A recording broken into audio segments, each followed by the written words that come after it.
As I conclude to all the wrong desires and directions and motives, look also at the end of our scriptures, where in verse 7 through 10.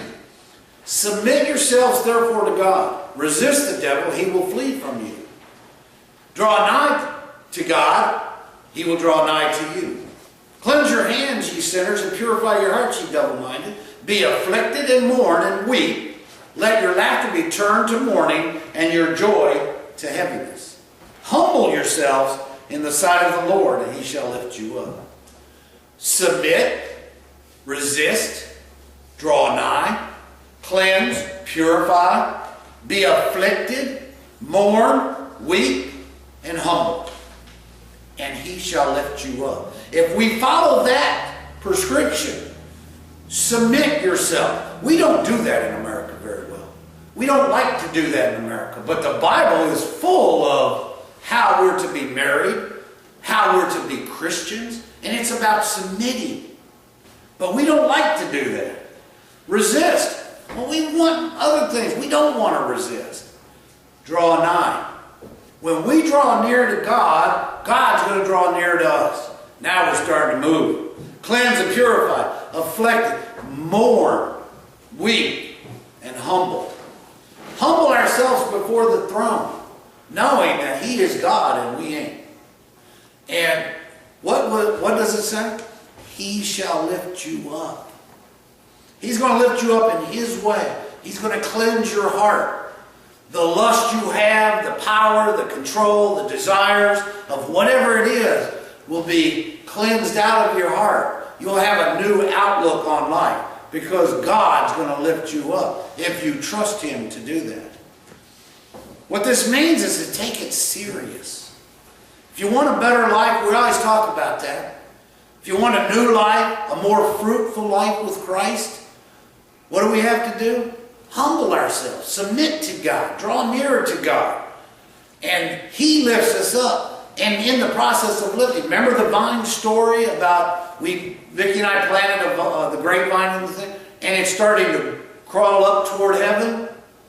He places us out of the dirt onto that, and we grow in the sunlight of God.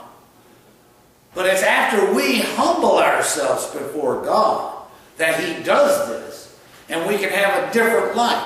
Now, what's that going to do for us? It's going to produce more fruit in our life. Because I'm going to assure you, you will know people. Good trees do not produce evil fruit. Bad trees do not produce good fruit. So when we're looking for a fruitful life in Christ, we can know that. That's why this church is so wonderful. We have such love here. And we're a oneness here. But out in the world, it's not that way. So when you encounter people, you can know them by their fruit. And if they have an unfruitful life, it's because of their heart is darkened to God. They went in the wrong direction. It's up for us to share the gospel with them to help get them on the path. That's why I always encourage people to bring people to church. Why? The gospel. They come under the hearing of the gospel. And that's where they develop faith. And when they develop faith, they can be saved. If they don't hear the gospel, they can't do that. So God wants us to be taking this serious because he wants us to have a more fruitful life. It's a glorifying to him, but it's a blessing to you. When Vicki talked about the blessings of this year, I will tell you that in this year, and I'm 57 years old, and I will assure you, this year has been the best year of my life. Out of 57 years, this has been the best year of my life. Because I feel my life has glorified God. But I have been blessed by God in so many ways. It's too numerous to count. I can't tell you all the blessings. And that's what God wants to do for us. But we've got to take it serious. Too many times in this world we laugh it off. We make jokes. God's saying, you know what? Let your laughter turn to mourning. Let your joys turn to heaviness. Why? Because the truthfulness of our heart. Even as Christians, if we're carrying this in our heart, he doesn't want it there. Let it go. Don't lust after things. You're going in the wrong way. He wants you to know. You don't have to live that way. He doesn't want you to. He wants us to take it serious so that we can walk out of this building of God with a clean heart, and we're right with God, and we now can go into a dark world sharing the gospel without hypocrisy and say, you know what? I mean, I told you in the sermon, I used to have a Santa Claus list as a prayer list. I want. That's not how you pray. God wants us to be focused on Him so that we can receive the blessings and deliver those blessings to other people. Not selfishly holy. We are so blessed, but we try to share those blessings with as many people that want them. But God wants us to live that way. Why? It produces fruit. You can have a new life. And when you go out into that dark world, you can share the gospel about Jesus. He died for us. He died for me and you. And through that blood, if you have faith, you can pick up the salvation and spend eternity with God. And here, you can be fruitful during that time. But we've got to take it serious. So I would hope and pray that this message got through to your heart, that you will take it serious, and that you will go to God, because you know what? He wants to lift you out of that dirt, put you into the sunshine, and let your life be fruitful for His glory and your blessings. Let us pray. Heavenly Father, teach us through this message how we don't want to quarrel with you, we don't want to fight with you, we don't want to fight with others.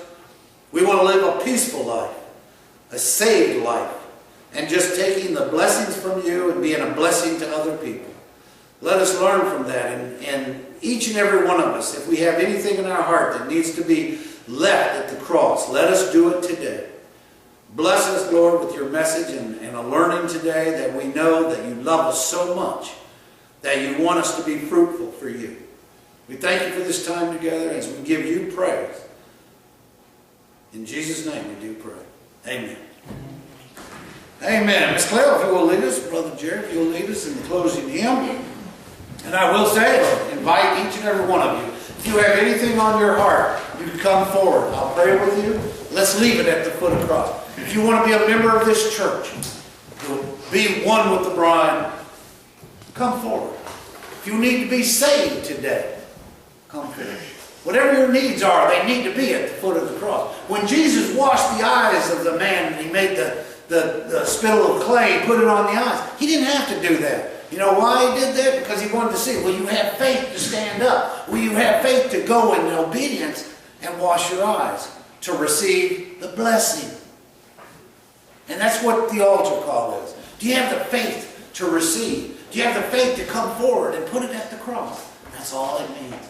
And you're in love. It doesn't get any better than this. So, I invite you during the invitation, if you have any need that you need to come forward to put it at the foot of the cross, I'll pray with you. Others will pray with you. Don't live in fear. Let God change your heart today. God bless you.